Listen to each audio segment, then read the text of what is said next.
Assalamualaikum warahmatullahi wabarakatuh. Perkenalkan, kami dari kelompok 6. Di sini kami akan mempresentasikan tentang studi kasus bagaimana sriracha menjadi produk panas. Sebelum kita mulai presentasi, izinkan kami memperkenalkan diri terlebih dahulu. Perkenalkan, nama saya Tiara Putri Nurhayati dengan NIM akhir 045. Saya Andini Mulia Rahma dengan NIM terakhir 051. Saya Hilmi Yuna Insani dengan NIM akhir 020. Saya Laura Vika Vijuliana dengan NIM akhir 004.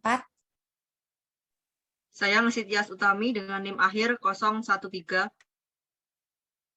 Saya Usman Nur Afandi dengan nomor NIM 141221019. Materi akan dijelaskan oleh teman-teman saya. Pengusaha David Tran memasak saus cabai pedas pertamanya pada tahun 1975 ketika dia masih hidup di negara asalnya, yaitu di Vietnam. Dia mengemas saus itu dalam toples makanan bayi daur ulang dan anggota keluarganya mengantarkan ke pelanggan menggunakan sepeda. Ketika Tran datang ke Amerika pada tahun 1980, dia mencari nafkah dengan memasak saus pedas khasnya dan menjualnya dengan seember penuh ke restoran Asia di sekitar Chinatown di Los Angeles. Tran menamai perusahaannya Huy Fong setelah kapal barang yang membawanya ke Amerika. Untuk menyampaikan keaslian saus cabai merah yang terbuat dari cabai jalapeno yang baru dihancurkan, Tran menyebutnya sriracha, yang merupakan kota asli di Thailand. Dia mengemas saus yang berapi-api itu dalam botol peras bening untuk menunjukkan warna dan kualitasnya yang panas, menambahkan huruf putih dalam bahasa Inggris dan Cina, dan menutup botol dengan tutup semprotan hijau. Fitur inilah yang membedakan produknya dengan saus lainnya. Gambar ayam jago merah di setiap botol melambangkan tanda zodiak Cina Tran. Meskipun Tabasco dan saus pedas lainnya telah menjadi bumbu populer selama bertahun-tahun, kualitas segar dan rasa unik saus sriracha Tran dengan cepat menjadikannya andalan di restoran dan dapur konsumen, hanya dari mulut ke mulut, tanpa iklan ataupun bahkan tanpa tenaga penjualan. Perusahaan segera membutuhkan fasilitas produksi yang lebih besar, dan karena permintaan berlipat ganda dari tahun ke tahun, perusahaan itu memperbesar kapasitas produksinya untuk kedua kalinya. Sekarang, Huy Fong memasak ratusan ribu petis dari saus khasnya setiap hari, menggunakan cabai jalapeno lokal yang dapat dipanen, diangkut, dan dicuci, digiling, dan diaduk menjadi sriracha hanya dalam waktu 6 jam. Karena tidak ada dua tanaman cabai yang sama persis. Beberapa batch individu mungkin lebih panas daripada yang lain, seperti yang diperingatkan oleh Huy Fong kepada pelanggan di situs webnya. Penjualan tahunan melebihi 80 juta US dollar karena saus Huy Fong dikirim ke seluruh Amerika Utara dan sekitarnya. Antrian panjang penggemar sriracha menunggu untuk mengunjungi pabrik produksi Huy Fong di Irwindale, California, di mana mereka dapat menyaksikan saus Tran dibuat dan membeli kaos merah cabai di toko souvenir, roaster room, atau online. Next. Ketika Tran mulai menjual saus buatan Amerika pada tahun 1980, dia tidak merek dagang nama sriracha. Hasil dari perusahaannya tidak dapat menuntut setiap kali pemasar lain untuk menggunakan kata itu dalam nama merek atau untuk menggambarkan barang tertentu. Ini juga membuka pintu persaingan dari produk makanan sriracha yang dibuat oleh perusahaan mapan dan berkantong tebal, seperti Tabasco, Heinz, dan Kikkoman. Ketika Tran mendengar bahwa Tabasco akan meluncurkan saus srirachanya sendiri, komentarnya adalah, "Pembunuh ayam jago saya melompat ke pasar."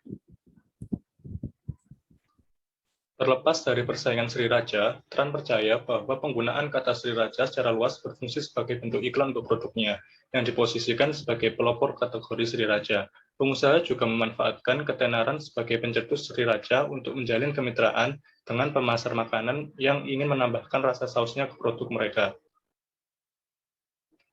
Pop Gourmet misalnya, memiliki kesepakatan untuk menggunakan sriracha Huy Fong dalam popcornnya. Biaya tambahan atau royalti yang terlibat hanya tampilan menonjol dari ayam jantan bermerek dagang Tran pada kemasan merah cerah popcorn. Sriracha Popcorn telah menjadi produk teralis Pop Gourmet, dan perusahaan tersebut memperkenalkan makanan ringan tambahan yang menampilkan sriracha. Sekarang, penjual lain telah menerima izin Tran untuk menggunakan sausnya dalam produk mereka, memperkuat posisi produk sebagai saus sriracha yang asli, paling autentik, dan paling terkenal. Pertanyaan yang pertama, apakah Huy Fong menggunakan konsep pemasaran? Jelaskan. Menurut kami, Perusahaan Tran, yaitu Huifeng, menggunakan konsep pemasaran. Meskipun Tran tidak secara langsung berinteraksi dengan pelanggan atau calon pelanggan, melainkan Tran menggunakan konsep pemasaran dengan menyediakan produknya untuk memuaskan pelanggan. Ia mengembangkan produknya untuk menjadi produk andalan masyarakat dengan memanfaatkan masyarakat sebagai media promosi dengan cara dari mulut ke mulut untuk memperluas pangsa pasarnya. Next. Selanjutnya ialah question kedua, jenis pasar apa yang ditargetkan Huifeng dengan saus srirachanya? Jenis pasar yang ditargetkan oleh Huifeng dengan saus srirachanya adalah yang pertama pasar konsumen, karena pasar saus sriracha tersebut digunakan oleh dapur konsumen untuk dikonsumsi sendiri dan juga digunakan untuk memperoleh manfaat dari produk saus sriracha ini. Yang kedua ialah produsen, saus sriracha ini digunakan sebagai bahan andalan bagi para pengusaha restoran dan juga digunakan oleh perusahaan lain sebagai tambahan dalam suatu produk.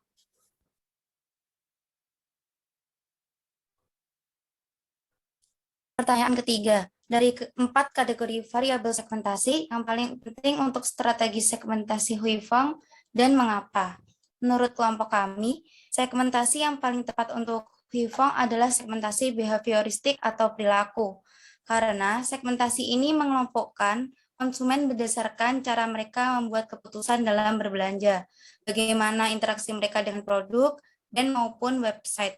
Seberapa sering mereka menggunakan produk, kapan mereka paling sering berbelanja, hingga benefit apa yang mereka inginkan agar loyal. Pada kasus ini, contoh-contoh segmentasi perilaku akan dikelompokkan menjadi 5 bagian. Yang pertama adalah perilaku pembelian. Pada bagian segmentasi ini akan membuat Huifeng lebih memahami mengapa customer mengambil keputusan pembelian, sehingga ke depannya Huifeng bisa mendapatkan gambaran untuk strategi pemasaran selanjutnya. Misal, para customer membeli produk Huifeng karena kualitas segar dan rasa unik saus sriracha. Yang kedua ada penggunaan atau usage. Usage bisa menjadi indikator dalam memprediksi loyalitas customer. Pertanyaan yang muncul di tahap ini adalah seberapa sering customer menggunakan produk Huifeng. Hal ini bisa dijadikan strategi Huifeng untuk mengetahui waktu yang tepat untuk memberikan promo. Yang ketiga ada manfaat yang dicari.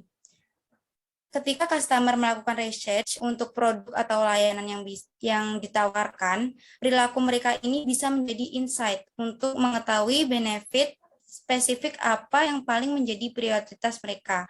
Misalnya, mereka lebih menyukai rasa saus yang sangat pedas. Kemudian ada loyalitas merek. Segmentasi ini menggambarkan seberapa kuat preferensi seorang konsumen terhadap sebuah merek bila dibandingkan dengan merek lainnya. Dalam kasus ini, meskipun Tabasco dan saus pedasnya telah menjadi bumbu populer selama bertahun-tahun, saus Huifeng ini tetap menjadi andalan di restoran dan dapur. Bahkan hanya dengan tampilan menonjol dari ayam jantan bermerek dagang Tran pada kemasan merah cerah popcorn, membuat pop sriracha popcorn menjadi produk terlaris. Tran memperkuat posisi produknya sebagai sriracha asli, paling otentik dan paling terkenal. Yang terakhir ada sensitivitas harga. Sensitivitas harga ini adalah tingkat kesadaran dan reaksi yang ditampilkan oleh konsumen ketika menemukan perbedaan harga produk. Karena pasar pesaing Huifeng mulai bermunculan, sensitivitas harga perlu diperhatikan supaya konsumen tidak berpindah ke produk saus yang lain. Sekian presentasi dari kelompok kami. Apabila ada yang kurang jelas atau ada yang mau ditanyakan, bisa diajukan dalam kolom komentar. Wassalamualaikum warahmatullahi wabarakatuh.